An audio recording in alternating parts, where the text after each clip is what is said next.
Selamat pagi, salam sejahtera untuk kita semua. Perkenalkan, nama saya Nanda Adipurusa, biasa dipanggil dengan Nanda. Saya adalah dosen tetap program manajemen Fakultas Ekonomi dan Bisnis Universitas Dian Nuswantoro. Kali ini saya akan menampilkan kinerja unsur pengajaran sebagai syarat Serba Smart tahun 2024. Demikian cuplikannya. Baik, Assalamualaikum warahmatullahi wabarakatuh.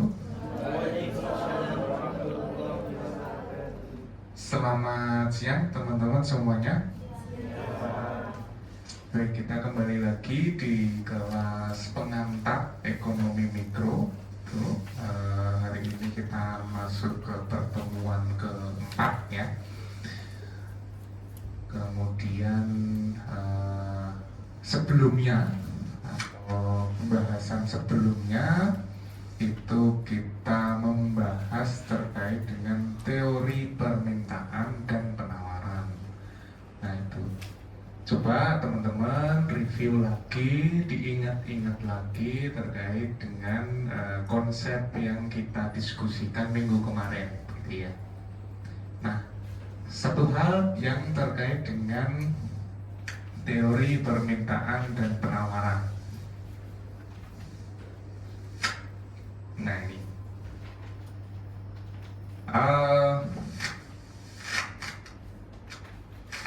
kaitannya antara harga barang dengan kuantitas. Nah itu ada kaitannya harga dengan kuantitas atau keterkaitan antara harga dan kuantitas. Kalau kaitannya dengan permintaan, itu hubungan antara harga dan kuantitas itu seperti apa? Boleh tunjuk tangan teman-teman? Kita review lagi minggu kemarin. Permintaan ya, permintaan ketika harganya titik-titik, kemudian kuantitasnya itu seperti apa gitu ya. Nah Mbak, ini mungkin kayak pengeras suara juga supaya sama gitu ya. Nah itu kaitannya, oh ya mungkin bisa berdiri sekalian lah biar kelihatan ya, biar semakin kenal teman-temannya ya di sini ya. Oke Mbak, kaitannya hubungan antara harga dan permintaan, harga dan kuantitas barang begitu di dalam permintaan itu seperti apa? Hubungannya harga barang dan kuantitas pada permintaan, ketika harga naik maka kuantitas turun. Nah, itu adalah betul nggak teman-teman? Betul nggak hubungannya? Ya. Jadi ketika harganya itu naik, kecenderungan kuantitas yang diminta itu justru akan turun ya. Nah itu bisa mencontohkan satu misalkan gimana ceritanya? Misalkan ada barang sepatu gitu. Ya, oke. Kan kalau harganya itu naik, misal pertamanya itu 100 menjadi 200. Nah, itu kan konsumen akan lebih cenderung enggak membeli gitu loh, Pak. Makanya kuantitasnya turun yang diminta. Ya, terima kasih Mbak. Siapa tadi? Salva. Ya, sorry. Saya sering lupa kalau nama-nama ya. Oke. Terima kasih Mbak Salva. Nah, jadi itu keterkaitannya dengan permintaan begitu ya, atau konsep permintaan atau dikatakan juga hukum permintaan. Jadi ketika harganya itu semakin tinggi begitu, maka kan konsumen pertama dia bisa tidak jadi membeli, atau yang kedua konsumennya juga bisa juga beralih ke barang yang lain ya. Nah sekarang kalau kaitannya dengan penawaran seperti apa hubungan harga dan kuantitas? Kalau penawaran, ingat tak? Mbak, kalau penawaran seperti apa? Nah, ya, tidak apa-apa. Ya, tidak apa-apa, silakan aja. Kalau malu-malu. Mbak siapa? Ya, Mbak. Mbak? Mbak Irma. Mbak Irna. Nah, keterkaitannya antara harga dan kuantitas, tetapi di dalam konteks penawaran itu seperti apa? Jika harga naik, maka penawaran ikut naik. Jika harga turun, penawaran ikut turun. Iya, artinya sejalan atau searah begitu ini. Terima kasih Mbak Irna ya. Nah, terima kasih. Jadi kalau permintaan itu berlawanan arahnya, kalau penawaran itu searah begitu ya. Ketika harganya naik, ya kuantitas yang ditawarkan juga ikut naik. Atau kalau penawaran itu dilihat dari perspektifnya siapa? Seorang pelaku ekonomi apa? Produsen ya, produsen. Jadi kalau produsen itu ketika harganya naik kan dia juga berusaha untuk menaikkan kuantitas barang yang ditawarkan. Tapi sebaliknya tadi, kalau konsumen itu lebih banyak atau perspektifnya itu atau dipandang dari segi seorang. Kalau permintaan dari seorang konsumen gitu ya. Oke, itu terkait dengan apa yang kita diskusikan minggu kemarin. Nah, untuk pertemuan ini itu sebenarnya masih ada kaitannya gitu ya. Ada kaitannya dengan teori permintaan dan teori penawaran. Nah, untuk lebih lengkapnya di dalam pertemuan ini, di dalam pertemuan keempat ini atau terkait dengan elastisitas ini, capaian pembelajaran kita pada pertemuan ini adalah jadi kalian itu lebih mendalami lagi terkait dengan mekanisme pasar tadi. Mekanisme pasar, jadi adanya keterkaitan atau hubungan antara permintaan dan penawaran. Kemudian subnya atau yang di materi yang dibahas atau dijelaskan di dalam pertemuan ini adalah kaitannya dengan elastisitas permintaan maupun elastisitas penawaran, gitu. Oke, mungkin itu sekilas untuk pertemuan ini begitu.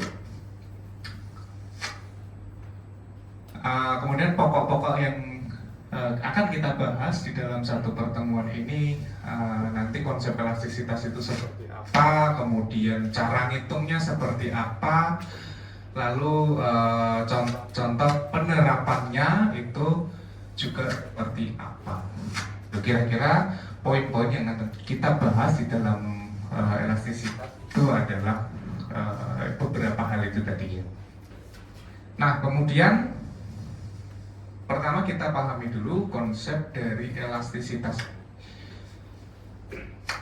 Nah, sebelumnya tadi teman-teman sudah memahami atau sudah mengingat kembali bahwa hubungan antara harga dan kuantitas barang di dalam konsep permintaan dan penawaran, begitu ya. Kalau dalam konteksnya permintaan, harganya naik tetapi justru kuantitas barangnya yang turun. Nah, gitu ya. Kalau penawaran harganya yang naik, ketika harganya naik, kuantitas yang ditawarkan juga. Nah, kemudian kita bawa konsep itu ke dalam konsep elastisitas. Nah, elastisitas ini itu mengukur ya seberapa besar responnya. Seberapa besar responnya atau seberapa elastis responnya gitu ya. Nah, misalkan gini, Mas Didan dichat sama ceweknya, misalkan gitu. Responnya cepet apa lambat? Cepet pasti ya. Itu kan. Tapi lain ceritanya Mas Didan dichat sama Mas Widya. Nek iso sesok tak bales sesok ya. Misalkan seperti itu. Misalkan seperti itu. Jadi elastisitas ini juga kaitannya dengan respon tadi. Semakin cepat responnya, respon ini artinya kuantitas yang diminta maupun kuantitas yang ditawarkan tadi ya. Semakin cepat pasar itu merespon, nah itu ada karakteristik barang itu sendiri. Berarti itu tergolong barang yang mewah gitu ya. Karena pasar cepat sekali merespon. Tetapi kalau pasar itu meresponnya lambat begitu, harganya mau naik mau turun, jadi responnya itu tidak terlalu signifikan gitu ya, tidak terlalu berpengaruh. Nah itu responnya lambat, nah itu berarti barang yang inferior gitu ya. Gitu. Nah ini nanti seberapa besar atau kecilnya respon itu tadi yang akan kita hitung di dalam elastisitas ini.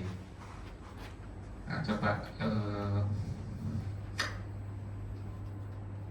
oke, perhitungannya coba nanti kita juga latihan soalnya juga gitu ya. Perhitungannya ini berdasarkan persentase perubahan kuantitasnya kemudian dibagi dengan persentase perubahan harga. Nah tadi ceritanya ketika harganya berubah gitu ya, harganya misalkan tadi yang dijelaskan atau dicontohkan oleh Mbak Salva gitu, itu harga sepatu awalnya 100.000 sepasangnya. Nah tiba-tiba karena ada kenaikan harga dolar, ada atau melemahnya rupiah begitu ya, dan faktor-faktor yang lain, harganya jadi meningkat 50%, jadi 150.000 misalkan. Nah itu. Nah kira-kira kalau teori permintaannya berkata kuantitas yang diminta akan turun ya? Akan turun. Nah seberapa besar turunnya ini, turunnya itu seberapa besar? Nah itu yang nyatakan atau diukur dengan elastisitas itu. Apakah turunnya itu lebih dari 50% penurunan kuantitasnya, ataukah turunnya itu 100% bahkan. Nah itu. Padahal kenaikan harganya tadi adalah sebesar 50% ya. Harganya naik 50%. Nah, turunnya permintaan ini lebih besar dari 50% atau lebih kecil dari 50%. Nah, itu yang dinyatakan di dalam elastisitas gitu. Nah, makanya karakteristiknya, nah ini, kalau misalkan turunnya itu lebih besar dari 50%, itu nilai elastisitasnya akan lebih dari 1 ya. Kalau turunnya permintaan tadi itu lebih dari 50%, itu nilai elastisitasnya, koefisien elastisitasnya itu lebih dari 1, sehingga disebut apa? Tergolong barang yang apa Mas? Elastis. Gitu. Di barang itu tergolong barang yang elastis karena respon pasar itu begitu cepat. Nah, semakin elastis berarti semakin apa? Cepat atau lambat responnya? Cepat ya.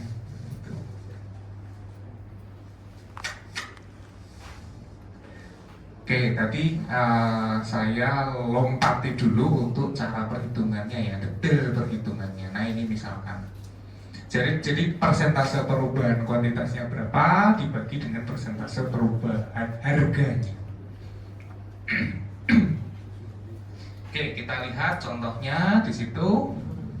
Misalkan ini terkait dengan apa ini contohnya? Oh, permintaan web design. Nah, berarti ada perubahan harga terkait jasa pembuatan web gitu ya. Awalnya jasa pembuatan web ini dipatok dengan harga $200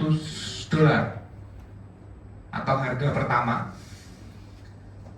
Kalian membuat website begitu ya. Nah, ini dipatok dengan harga $200. Ketika harganya 200, kuantitasnya itu 12. Misalkan dalam bulan itu kuantitasnya adalah 12. Nah kemudian terjadi kenaikan harga. Harganya meningkat jadi berapa?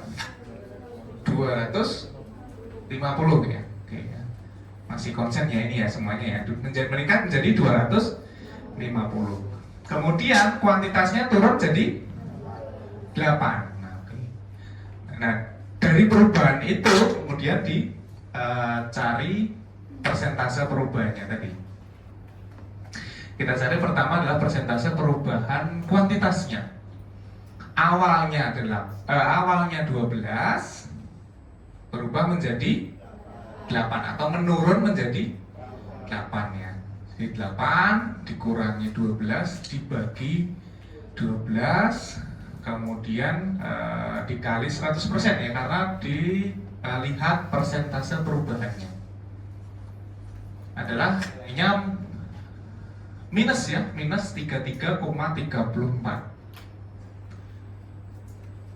Kemudian persentase perubahan harganya itu dari awalnya 200 meningkat menjadi 250. Nah, kemudian persentase perubahannya adalah sebesar 25%. Nah, persentase perubahan kuantitas dibagi dengan persentase perubahan harga. Nah, minus 33,34% dibagi 25%. Jadi nilai elastisitasnya adalah minus 1,3. Oke, pertanyaannya tadi sudah saya tunjukkan apa itu elastis, kemudian apa itu inelastis begitu ya. At least ada dua itu tadi, elastis dan inelastis. Nilai ini tergolong apa?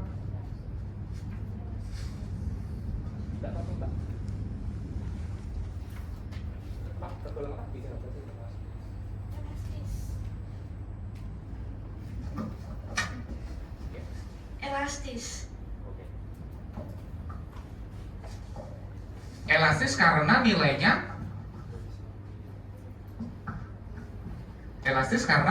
Lebih dari 1. lebih dari 1. Nah tadi padahal kan itu ada negatifnya, Pak. Gimana kira-kira? Ada yang bisa jawab mungkin? Masih elastis atau yang lain? Masih elastis ataukah yang lain? Tetap elastis ya. Karena Tetap elastis karena tanda minus tidak digunakan dalam elastisitas. tidak digunakan dalam elastisitas. Ya, jadi itu masih tergolong elastis. Bukan berarti minus itu tadi kurang dari 1 gitu ya, bukan kurang dari 1, tetapi itu menunjukkan apa? Negatif menunjukkan itu bahasa apa lagi ya, enggak apa-apa wes. Apa? Hubungan Kurva. hubungan kurva atau hubungan antara harga dan kuantitas permintaan tadi gitu loh. Karena kan kalau harganya naik, kuantitas yang diminta turun. Itu kan hubungan yang berkebalikan atau dinyatakan dalam tanda matematik itu ya hubungan yang negatif itu gitu loh. Jadi menunjukkan hubungan yang terbalik tadi, harga naik, kuantitas turun. Kalau hubungan yang positif berarti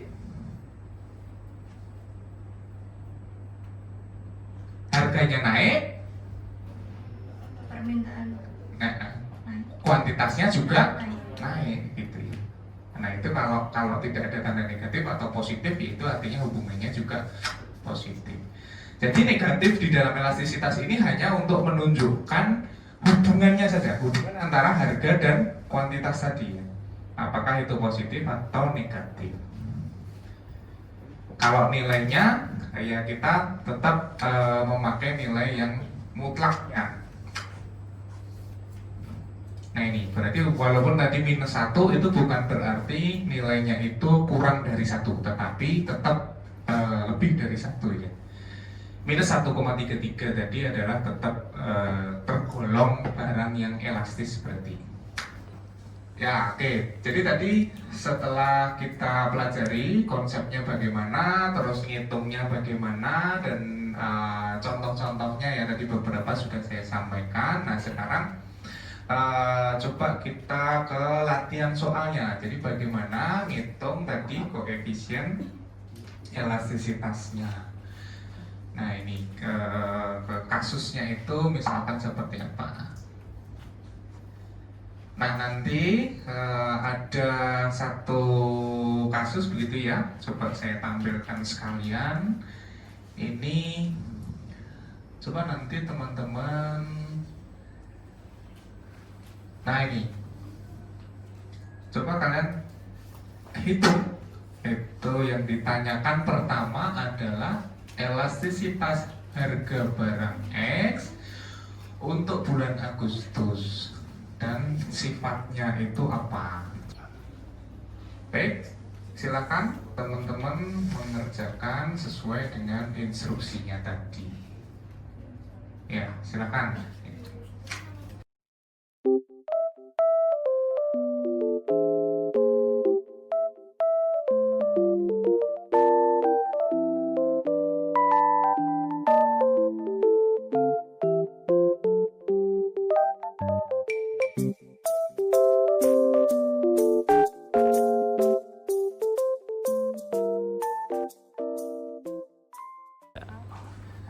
Baik, tadi teman-teman sudah proses mengerjakan latihan soalnya. Silakan yang mau menjawab poin A.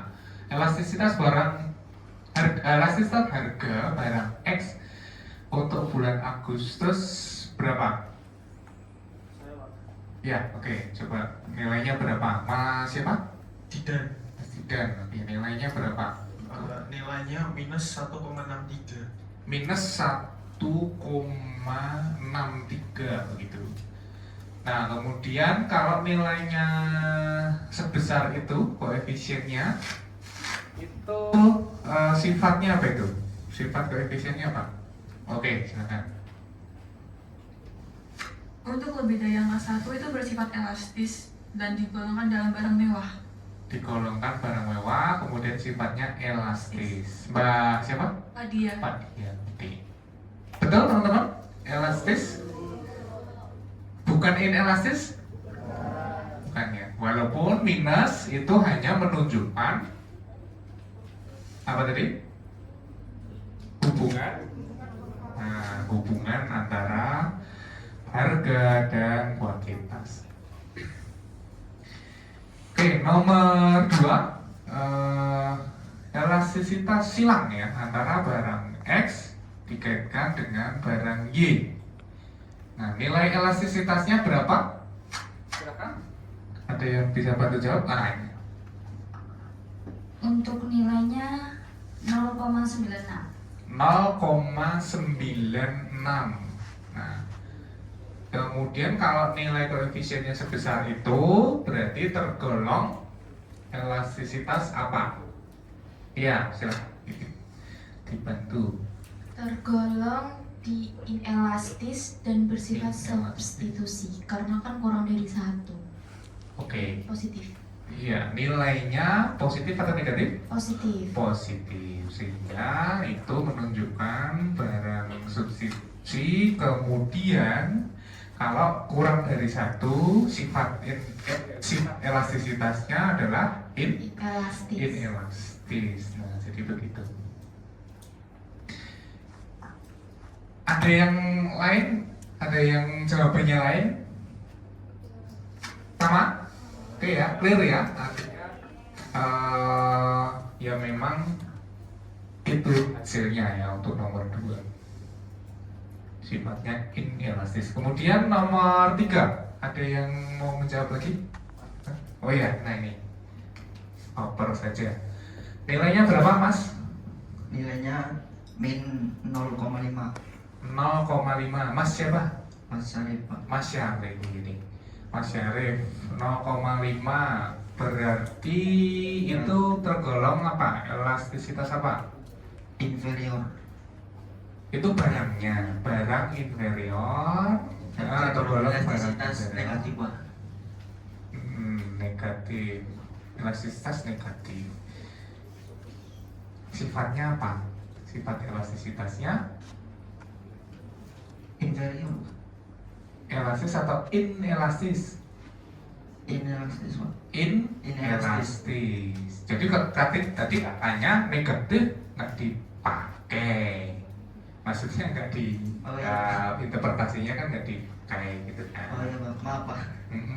Jadi kurang dari 1 itu karena nilainya 0,5. 0,5. Negatifnya kan nggak nggak dipakai gitu ya, nggak diinterpretasikan. Negatif menginterpretasikan hubungan antara harga dan kuantitasnya. Nah, gitu. Ya, sip. Makasih Mas Syarif. Syarif ya? Iya Pak. Ya, Mas Syarif. Makasih. Oke. Terakhir, ada yang mau ditanyakan? Ada yang mau menambahkan mungkin terkait dengan elastisitas tadi? Oke, cukup ya. Baik, terima kasih teman-teman semuanya. Dari hari ini atau pertemuan ini tadi kita sudah bahas konsep elastisitas, melengkapi pembahasan minggu kemarin tentang teori permintaan dan penawaran. Jadi elastisitas ini tadi mengukur ya seberapa cepat begitu responnya. Kalau semakin cepat atau nilainya semakin tinggi elastisitasnya, berarti dia responnya semakin cepat gitu ya, respon perubahannya semakin cepat atau semakin tinggi, responnya semakin tinggi. Tapi kalau nilainya hanya 0, 0, nah itu kan berarti responnya semakin lambat. Nah, semakin lambat sehingga kuantitas barangnya itu ya nggak berubah jauh. Kalau terjadi perubahan harga berapapun, kuantitas barangnya berubah tidak terlalu tinggi, tidak terlalu jauh begitu. Nah itu kemudian itu yang bisa kita pelajari di dalam pertemuan ini. Kemudian nanti minggu depan itu kita akan implementasikan teori-teori ini, teori permintaan dan penawaran, atau kita aplikasikan teori permintaan dan penawaran ke dalam beberapa kasus. Nah itu, pertemuan selanjutnya itu tentang aplikasi teori permintaan dan penawaran.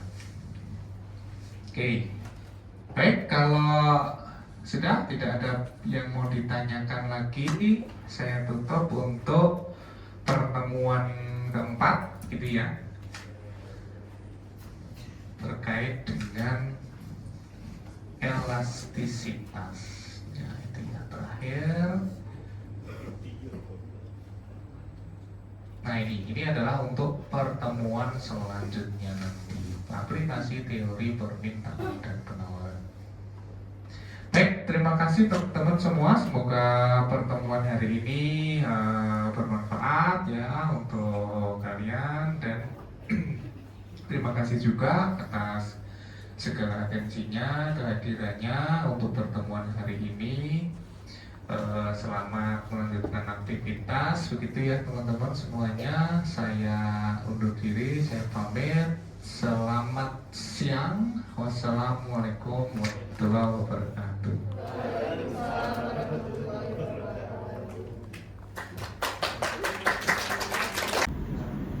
Berikut tadi video pengajaran yang sudah saya lakukan untuk mata kuliah pengantar ekonomi mikro di program Sarjana Manajemen Fakultas Ekonomi dan Bisnis Universitas Dian Nuswantoro. Apabila ada kekurangan, saya mohon maaf dan terima kasih atas segala atensinya.